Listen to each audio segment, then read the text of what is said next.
마가복음 6장 45절에서 52절입니다.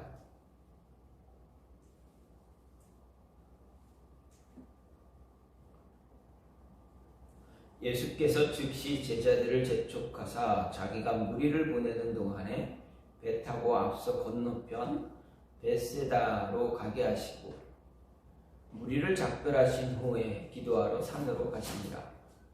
저물매 배는 바다 가운데 있고 예수께서는 홀로 뭇대에 계시다가 바람이 거스름으로 제자들이 힘겹게 노젓는 것을 보시고 밤 사경쯤에 바다 위로 걸어서 그들에게 오사 지나가려고 하시매 제자들이 그가 바다 위로 걸어오심을 보고 유령인가 하여 소리 지르니 그들이 다 예수를 보고 놀라미라.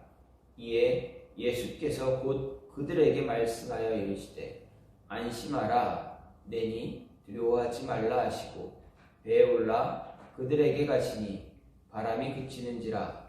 제자들이 마음에 심히 놀라니 이는 그들이 그 떡 떼시던 일을 깨닫지 못하고 도리어 그 마음이 둔하여 졌음이라. 56절까지 보겠습니다. 건너가 게네사렛 땅에 이르러 대고 배에서 내리니 사람들이 곧 예수신 줄 알고 그 온 지방으로 달려 돌아다니며 예수께서 어디 계시다는 말을 듣는 대로 병든 자를 침상째 메어 나오니 아무데나 예수께서 들어가시는 지방이나 도시나 마을에서 병자를 시장에 두고 예수께 그의 옷가에라도 손을 대게 하시니 간구하니 손을 대는 자는 다 성함을 얻으니라. 아멘. 마태복음 14장 말씀 한 번 더 보겠습니다. 마태복음 14장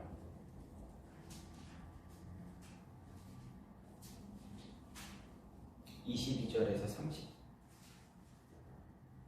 33절까지만 한 번 더 보겠습니다. 예수께서 즉시 제자들을 재촉하사 자기가 무리를 보내는 동안에 배를 타고 앞서 건너편으로 가게 하시고 무리를 보내신 후에 기도하러 따로 산에 올라가시니라. 저물매 거기 혼자 계시더니 배가 이미 육지에서 술이나 떠나서 바람이 거스름으로 물결로 말미암아 고난을 당하더라. 밤 사경에 예수께서 바다 위로 걸어오서 제자들에게 오시니 제자들이 그가 바다 위로 걸어오심을 보고 놀라 유령이라 하며 무서워하여 소리 지르거늘 예수께서 즉시 이르시되 안심하라 나니 두려워하지 말라. 베드로가 대답하여 이르되 주여 만일 주님이시거든 나를 명하사 물 위로 오라 하소서 하니 오라 하시니 베드로가 배에서 내려 물 위로 걸어서 예수께로 가되 바람을 보고 무서워 빠져가는지라 소리질러 이르되 주여 나를 구원하소서 하니 예수께서 즉시 손을 내밀어 그를 붙잡으시며 이르시되 믿음이 작은 자여 왜 의심하였느냐 하시고 배에 함께 오르매 바람이 그치는지라. 배에 있는 사람들이 예수께 절하며 이르되 진실로 하나님의 아들이로소이다 하더라. 아멘. 오늘 말씀 마가복음 6장 45절부터 56절 말씀입니다. 오늘 말씀은 마태복음 좀 전에 봤던 마태복음 14장과 요한복음 6장에도 동일하게 기록되어 있는 말씀입니다. 마태복음이 좀 더 자세하게 기록되어 있는데 오늘 말씀과 마태복음의 조금 차이는 베드로가 물 위를 걸었던 모습 그리고 다시 물속으로 빠지는 그 모습의 내용이 마태복음엔 기록되어져 있고 마가복음에는 오늘 말씀에는 빠져 있는 것을 볼 수가 있습니다. 어쨌든 오늘 말씀은 예수님의 네 번째 표적 오병이어 사건에 이어서 일어난 사건입니다. 이 오병이어와 오늘 물 위를 걸으신 예수님의 모습, 이 사건의 공통점은 예수님은 하나님이다, 예수님은 신이시다라는 것을 강조하기 위한 것임을 깨닫게 해주고 또 어떤 일이니 예수님께서 이제 그 건너편 가버나움에서 어떤 사역을 하실 것인가를 보여주기 위한 그런 모습입니다. 어쨌든 마가는 예수님이 물 위를 걸으신 이 사건을 통해서 우리에게 전하고자 하는 것에 집중할 수 있어야 합니다. 마가는 오병이어 사건을 통해서 백성들이 예수님을 자신들의 왕으로 삼으려는 무리들을 피해서 산으로 떠난 사이에 제자들은 어떻습니까? 배를 타고 가버나움, 벳세다로 움직이게 됩니다. 그런데 이 내용은 마태, 마가, 요한복음에 있지만 마태복음과 마가복음에는 예수님이 제자들로 하여금 재촉해서 이제 옮기는 오병이어 사건을 있자마자 그 기적이 일어나자마자 사람들 다 먹고 나자마자 예수님은 재촉을 해서 제자들로 하여금 벳세다 가버나움 지방으로 이제 옮겨가라 이야기하십니다. 그런데 가던 도중에 어떤 일이 일어납니까? 큰 바람이 불고 파도가 심하게 일어서 제자들이 탔던 배가 거의 이제 부서질 정도의 위기에 직면합니다. 어떻게 생각해 보면 예수님께서 제자들을 그 건너편으로 가라고 하셨던 그 시간, 제자들의 입장에서 보면 조금 이해할 수 없는 그런 모습입니다. 왜 그렇습니까? 새벽에 갈릴리 바다는 매우 위험합니다. 새벽에 갈릴리 호수에 호수에 관해서는 전문가와 같은 사람들이 제자들 가운데 있었습니다. 왜냐하면 제자들 가운데 그곳에서 생업을 했던 어부들이 있었기 때문입니다. 이 어부들은 갈릴리 호수의 특징, 그 갈릴리 바다의 그 모습을 잘 알아야만 그곳에서 생업을 할 수가 있습니다. 밤이 되면 갈릴리 호수는 큰 산으로 둘러싸인 호수입니다. 그래서 밤이 되면 바람이 불고 물결이 높이 솟아오르고 그래서 매우 위험한 곳이 갈릴리 호수입니다. 그래서 어부들은 새벽에 나가서 이제 물고기를 잡지 않습니다. 그런데 예수님께서 그들을 그 호수를 배로 건너가라 이렇게 재촉을 하십니다. 이해할 수 없지만 제자들은 어떻게 합니까? 그래도 따라갑니다. 예수님 말씀 그대로 따릅니다. 큰 바람이 요동쳐서 배가 부서지는 위기에 빠지는 그 순간 예수님이 어떻게 합니까? 그러니 그 위로 오십니다. 바다 위를 걸어오셔서 갈릴리 호수 위를 걸어오셔서 잔잔하게 하시고 제자들에게 위기에서 구원해 주십니다. 그리고 자신이 온 세상의 구원을 주는 주권자라는 것을 다시 한번 보여주십니다. 즉 예수님의 신성을, 예수님이 하나님이시다, 신이시다라는 것을 다시 한번 보여주는 그러한 사건입니다. 이런 위대한 경험을 했음에도 어떻게 합니까? 제자들은 아직도 예수님에 대해서 잘 모릅니다. 예수님이 보여주시는 표적, 기적들을 보면서도 아직도 제자들의 눈에는 어떻습니까? 의심도 가득합니다. 예수님이 누구인지 알지 못하게 됩니다. 그저 따라다니는 군중들과 같은 모습, 같은 마음을 갖게 됩니다. 왜 그렇습니까? 예수님이 돌아가시고 나서 부활하신 후 그들을 만나 주실 때까지 제자들은 예수님은 하나님의 아들이라는 것을 마음 깊이 영적으로 깨닫지 못하는 그런 모습입니다. 그러면 왜 제자들이 이렇게 둔한 모습, 영적으로 둔한 모습, 영적인 눈이 열려있지 않았을까? 분명 사람이 할 수 없는 일들을 예수님이 분명히 하셨는데도 왜 깨닫지 못했을까 생각해 볼 수가 있는데, 그것은 바로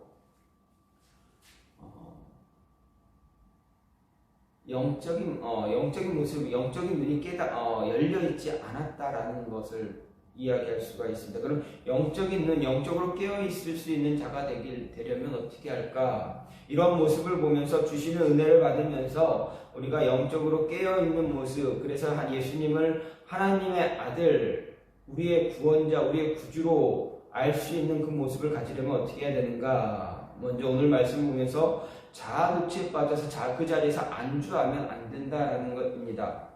도전을 하면서 미래를 위해서 나아갈 수 있는 모습, 현재 모습에 만족하지 말고 계속 나아갈 수 있는 모습을 가질 때 우리의 영적인 모습이 깨어날 수가 있다라는 것입니다. 45절 말씀을 보면 예수께서 즉시 제자들을 재촉하사 자기가 무리를 보내는 동안에 배 타고 앞서 건너편 벳세다로 가게 하시고 이렇게 기록하고 있습니다. 이것은 예수님께서 오병이어의 기적을 통해서 5,000명 먹이신 이후에 즉시로 취한 행동을 이야기하는 것입니다. 그렇다면 예수님께서 오랜만에 풍성한 잔치를 베푸신 후에 아직 그 기쁨도 가시기 전에 왜 서둘러서 무리로 하여금 무리들을 흩으시고 제자들을 재촉해서 건너편으로 가게 하셨는가입니다. 그것은 먼저 예수님께서 무리들이 자신을 왕으로 삼으려는 생각을 품고 있다는 것을 아셨기 때문입니다. 그래서 예수님 서둘러 무리들을 해산시키시고 그들의 잘못된 메시아관을 거부하셨습니다. 뿐만 아니라 제자들 역시 그러한 생각에 휘말려들지 않도록 하기 위해서 미리 예방하기 위해서 조치하신 것입니다. 그리고 건너편 게네사렛 가버나움 땅 그 지방에서도 예수님의 손길을 기다리는 수많은 영혼들이 있었기 때문입니다. 따라서 예수님은 제자들이 한 자리에 머물러 사람들과 한가하게 담소나 즐기고 있는 것을 허락하지 않으신 것입니다. 계속해서 서둘러 다음 사역지로 움직이게 하신 것입니다. 이처럼 예수님의 삶을 보면 하나님의 뜻을 이루기 위해서 끊임없이 앞으로 나아가는 모습을 볼 수가 있습니다. 즉 예수님은 지상에서 사역하시는 동안에 어느 한순간도 헛되이 그 시간을 낭비하지 않고 늘 최선을 다해서 자신에게 주어진 사역에 몰두하셨다는 것을 알 수가 있습니다. 그래서 우리는 복음서를 보게 되는 성경을 보면 예수님께서 한가하게 쉬시며 인생의 여유를 낭만을 누리셨다, 즐기셨다라는 기록을 찾아볼 수가 없습니다.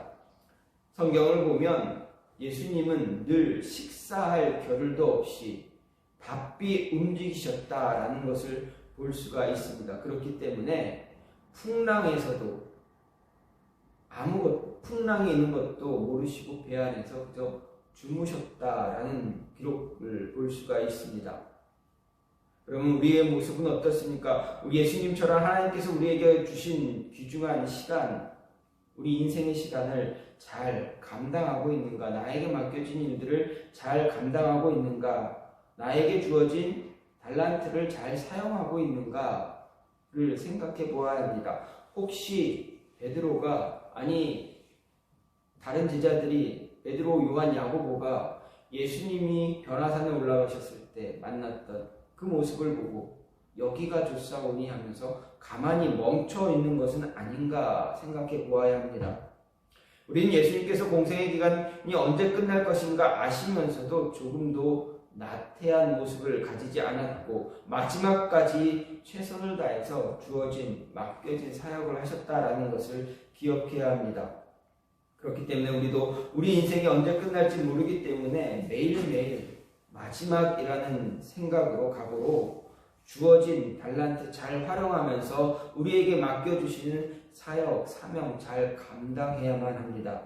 잠시 머물다가 이 땅에서 영원한 안식을 찾으려고 하지 말아야 합니다. 진정한 안식은 오직 천국에 하나님 계신 곳에 우리가 갈 때 찾을 수 있다라는 것 기억하면서 마지막 순간까지 최선을 다해서 다름질하는, 그래서 선한 싸움을 싸워 나가는 그러한 모습을 가져야만 합니다.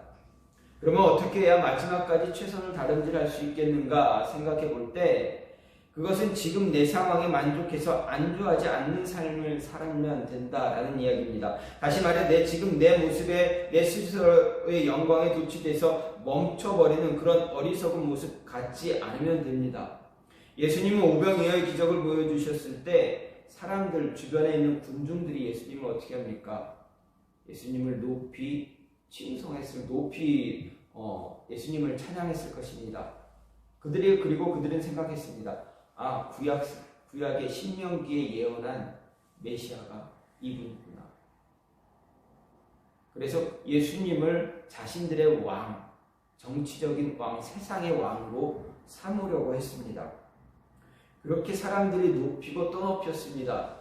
제자들은 아마 그 순간 우쭐했을지도 모릅니다. 아, 예수님이 왕이 되면 우리도 저 사람들의 어떤 자리, 위치, 한 자리에서 우리도 그 권력, 권위를 누릴 수 있겠구나 라는 생각을 분명 했을지도 모릅니다. 아니, 했을 것입니다. 그렇기 때문에 나중에 예수님이 마지막 만찬할 때, 마지막 십자가에 예루살렘 십자가를 지기 위해서 예루살렘으로 올라갔을 때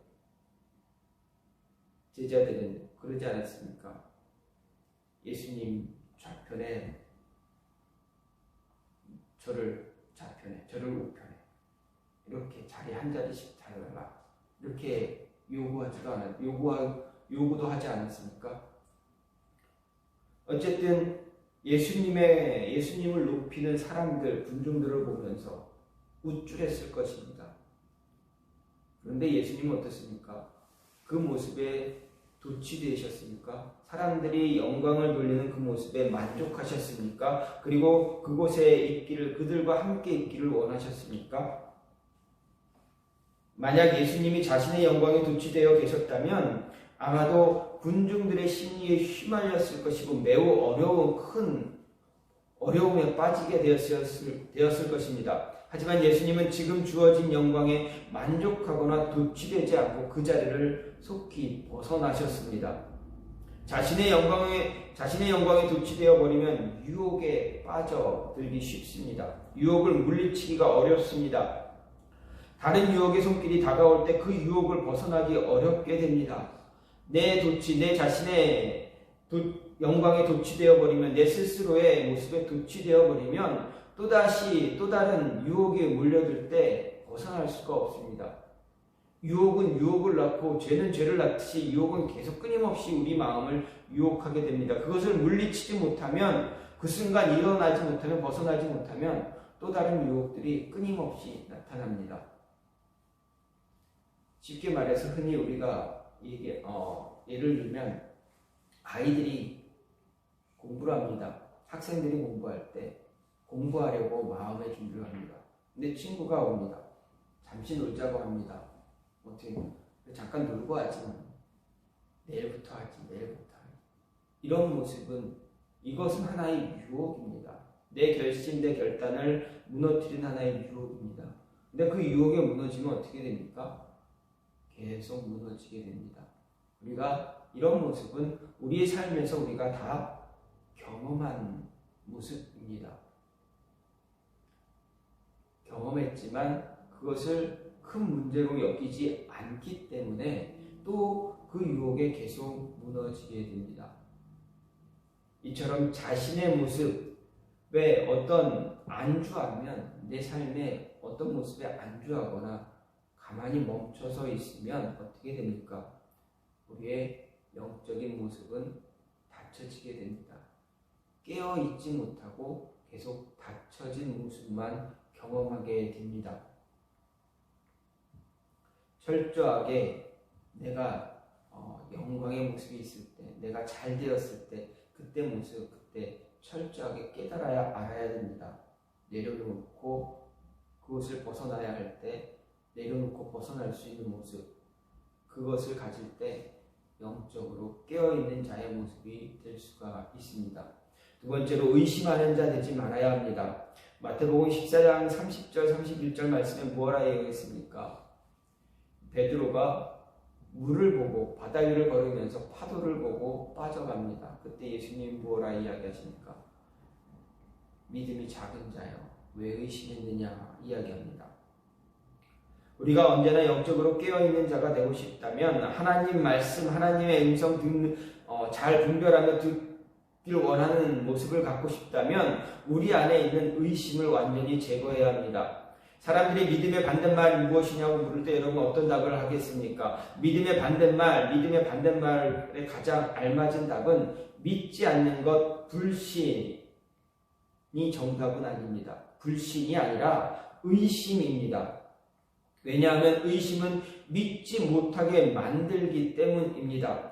믿지 않는다보다는 믿지 못하게 만드는 것이 더 무서운 것입니다. 믿지 않는다라는 것은 이미 믿을 수 있는 여건도 가지고 있다라는 것입니다. 믿을 수 있는데 믿지 않는 것입니다. 불신은 믿을 수는 있지만 내가 믿지 않는 것입니다. 그런데 의심은 무엇입니까?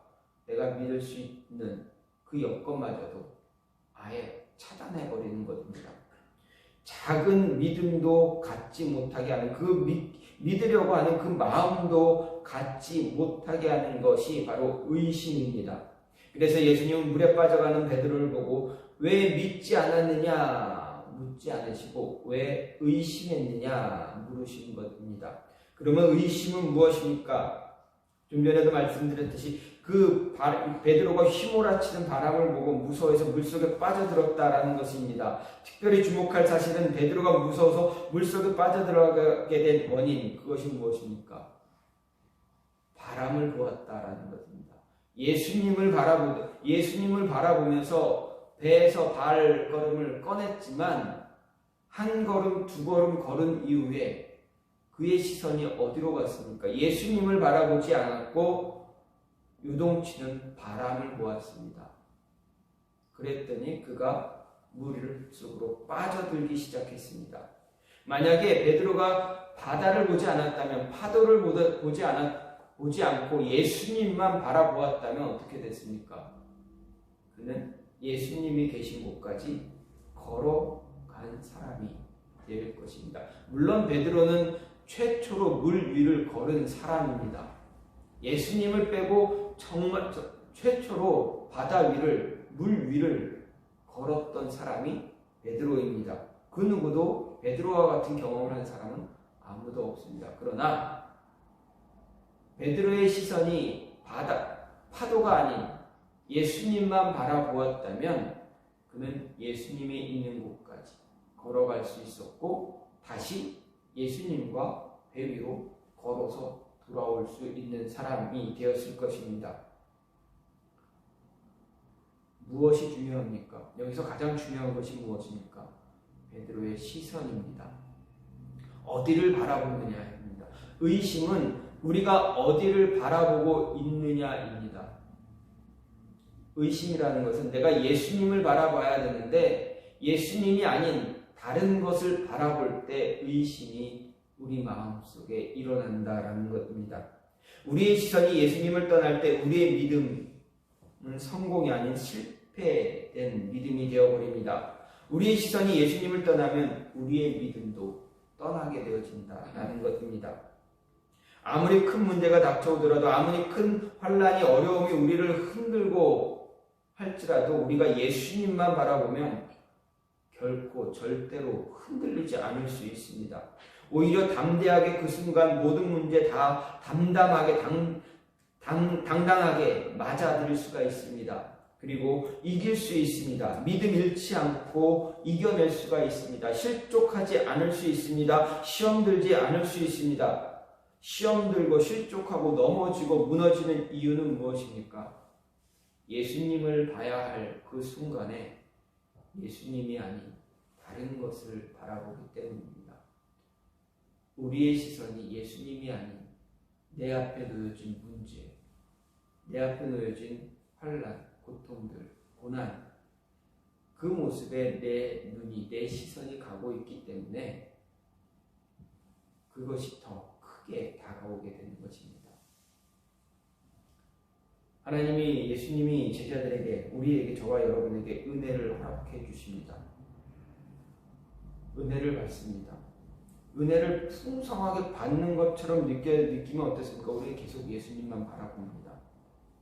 그런데 시간이 지나면 어떻습니까? 예수님 바라보지 않습니다. 그러니 또 문제가 있을 때, 어려움이 있을 때, 불평불만하며 의심하게 됩니다. 이 문제 어떻게 하지? 하나님, 예수님 왜 어떻게 하면 됩니까? 이런 모습을 계속 갖게 됩니다. 잘 안 되는 것 같으면 예수님 왜 이러냐 불평합니다.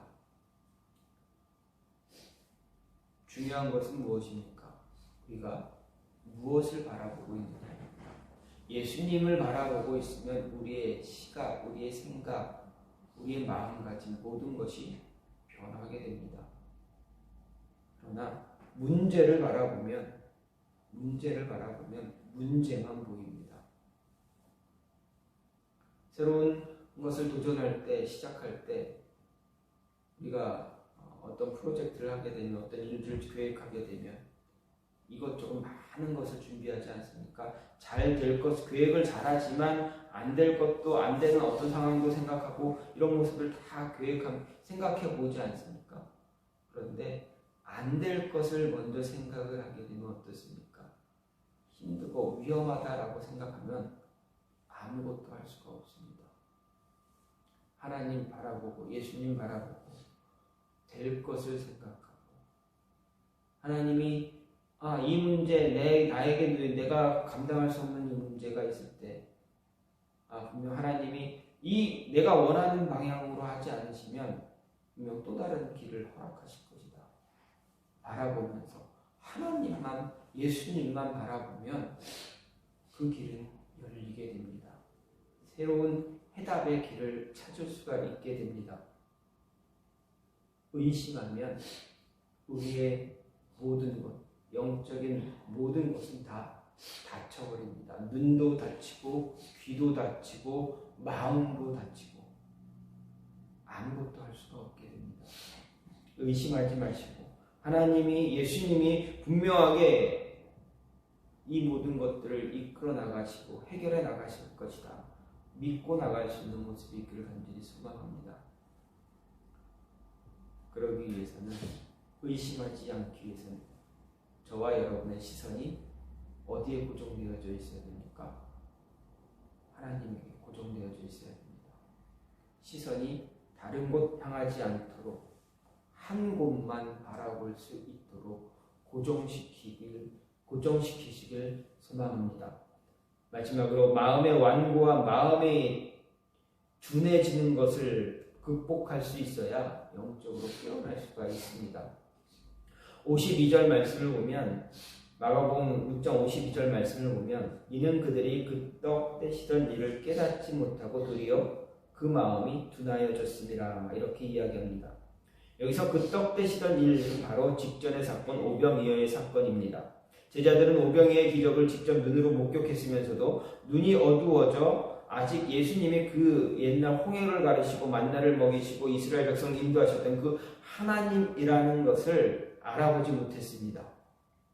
그래서 그들은 자기들을 돕기 위해 물 위로 걸어오시는 예수님을 보고 오히려 유령으로 착각해서 비명을 지르고 놀라고 있었던 것입니다. 그런데 제자들이 이처럼 어리석고 둔한 모습 보인 것은 이 순간만이 아닙니다. 제자들은 이후에도 계속 이런 실수를 반복합니다.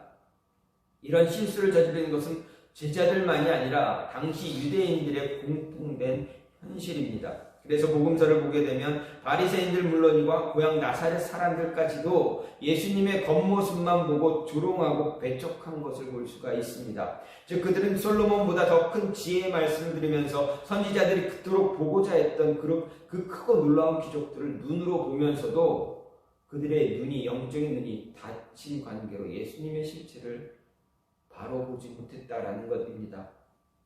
그래서 우리에게는 이런 실수가 있지 말아야 합니다. 이런 실수를 범하지 않기 위해서 가장 중요한 것 바로 우리의 영적인 안목, 영안이 열려 있어야 한다는 것입니다. 영안이 열려 있지 않으면 우리에게 주어지는 그 풍성한 은혜의 말씀과 이적들을 보고도 동일한 실수를 반복해서 저지르게 됩니다. 하나님이 주시는 그 은혜를 누리지만 시간이 지나면 또다시 반복해서 불평불만 쏟아냈던 이스라엘과 별반 차이가 없다라는 것입니다.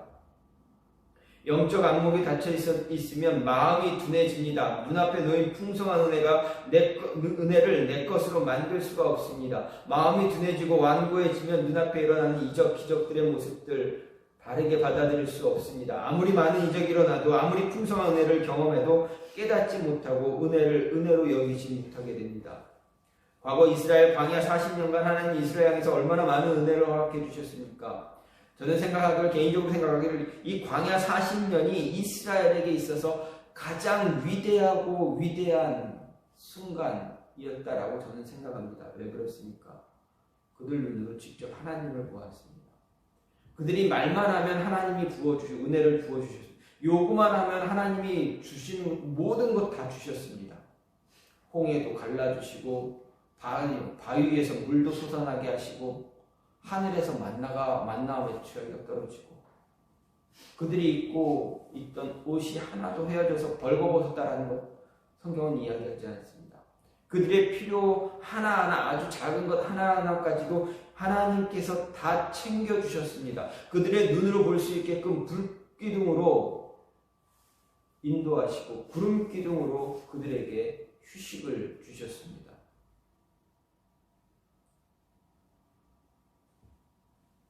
여러분, 내 눈앞에서 지금 하나님이 내 눈앞에 계신 것을 내가 눈으로 볼 수 있다면 얼마나 큰 은혜입니까? 그거보다 더한 것 있습니까? 그보다 내가 지금 생활에서 내가 물질의 문제가 이렇게 있는데 그걸 채우는 것이 더 큰 은혜입니까? 아니면 하나님이 내 옆에 있는 것을 내 눈으로 보는 것이 더 큰 은혜입니까? 저와 여러분에게 가장 큰 은혜, 무엇과도 바꿀 수 없는 것은 하나님을 내가 내 눈으로 볼 수 있다는 것입니다. 내 눈으로 하나님의 존재를 볼 수 있다면 그것보다 더 큰 영광은 없습니다. 마음이 둔해지면 우리 영적인 모습들이 둔해지면 하나님이 내 앞에 있을지라도 내 손을 붙잡고 있을지라도 모릅니다. 알 수가 없습니다. 왜 그렇습니까? 우리의 시선이 하나님께 있지 않기 때문입니다. 예수님께 내 시선이 고정되어 있지 않기 때문입니다. 다른 것만 쳐다보기 때문에 알 수가 없습니다. 그것은 가장 큰 불행입니다. 마음이 완고해짐을 벗어나기 위해서는 우리의 영혼이 깨어나야 됩니다. 또 북이스라엘은 여로보암 2세 때 가장 큰 영광의 모습을 가졌습니다. 경제적으로, 물질적으로 가장 부유했던 시기가 북이스라엘의 여로보암 2세 때입니다. 정치적으로도 또 군사적으로도 가장 강한 강대국의 시기였습니다. 다윗보다 솔로몬의 시대보다 더 강한 그리고 더 풍성한 모습을 누렸던 시대가 바로 여로보암 2세 때 그 시대입니다. 근데 그 시대에 이스라엘 백성들에게 가장 많이 있었던 것이 무엇입니까? 우상 숭배입니다. 하나님이 부어주신 은혜를 은혜로 깨닫지 못하고 자신들의 능력으로, 자신들의 힘으로, 그리고 자신들의 손으로 만든 우상들이 주었다라고 생각했던 그 시대. 그것을 깨닫지 못해서 영적으로 둔감해져서 어떻게 됩니까? 그 시대에 수많은 선지자들이 나타나서 하나님의 심판의 메시지를 전해줍니다. 영적으로 마음이 둔해지고 완고해지면 하나님의 은혜로 여기지 못합니다. 혹시 지금 여러분 하나님의 은혜가 여러분의 가정에 여러분 개인에게 임하고 있는데 혹시 누리지 못하고 있는 것, 깨닫지 못하고 있지는 않습니까? 영안이 영적인 모습이 열려있고 깨어져 있을 때 우리에게 주어진 모든 상황을 은혜로 받아들일 수가 있습니다. 지금 내 삶에 주어진 모든 일들이 하나님의 은혜의 연속임을 알게 됩니다. 우리 하나님은 어제나 오늘이나 영원토록 동일하신 분입니다. 그분의 능력과 은혜는 오늘이라고 해서 결코 줄어들거나 멈추지 않습니다. 그럼에도 우리가 이런 하나님의 은혜와 능력 체험하지 못한다면 우리 마음이 그만큼 둔해져 있다라는 것입니다. 마음을 여십시오. 그리고 시선을 하나님께 고정시키십시오. 그러면 우리의 영적인 모습은 깨어날 것입니다. 하나님이 부어주시는 모든 은혜가 나를 향한 은혜임을 깨달을 수 있게 될 것입니다. 아니, 누리며 살 것입니다. 그러한 여러분의 삶이 되기를 간절히 소망합니다. 오늘 말씀은 예수님이 물 위를 걸어오신 사건입니다. 오병이어를 통해서 이어서 예수님께서 물 위를 걸어오신 사건입니다. 이 사건을 통해서 생각할 수 있는 것, 우리를 향해 다가오는 예수님을 예수님으로, 하나님으로 바라볼 수 있는 모습이 있어야 합니다. 그러기 위해서는 우리의 영혼이 깨어 있어야 합니다. 우리의 영적인 모습을 깨어 있으려면 안주하면 안 됩니다. 주신 은혜를 갖고 우리가 또다시 도전하고 또다시 한 걸음 앞으로 나아가는 그런 모습 갖고 결코 의심하지 말고 또 마음이 둔해지는 것, 그 모습 갖지 않으려고 노력할 때, 계속 앞으로 전진해 나갈 때 무언가 또다시 하고 나에게 맡겨진 달란트를 사용해서 이 일도 하고 이것도 하고 그렇게 계속 하다 보면 우리의 모습은, 여러분의 모습은 영적으로 깨어있는, 그래서 하나님이 예수님께서 잘했다, 착하고 충성된 종아 하는 그 음성 들을 수 있는 여러분이 되실 수 있게 될 것입니다. 그 음성 듣고 기뻐 날뛰는, 다윗이 언약궤를 다윗성으로 성소로 옮길 때 그 우통 벗고 추던 그 춤을 여러분이 여러분의 삶에서 추며 기뻐할 수 있는 모습이 있기를 간절히 소망합니다. 이 시간 같이 기도하기로 원하는데, 하나님, 우리의 모습 깨어나게 하여 주시옵소서. 깨어나기 위해서 우리 마음 굳어지지 않게 하시고 의심하지 않게 하여 주시옵소서. 우리의 시선이 다른 곳 향하지 않도록 오직 예수님만 바라봄으로 인해서 의심하지 않게 하시고 또 도전하고 또 도전하는 한 걸음 한 걸음 계속 앞으로 달려갈 수 있는 그러한 모습 갖게 해달라고 이 시간 같이 기도하는 시간 갖겠습니다. 같이 기도합니다. 하나님 감사합니다. 주님 도와주시옵소서. 우리의 모습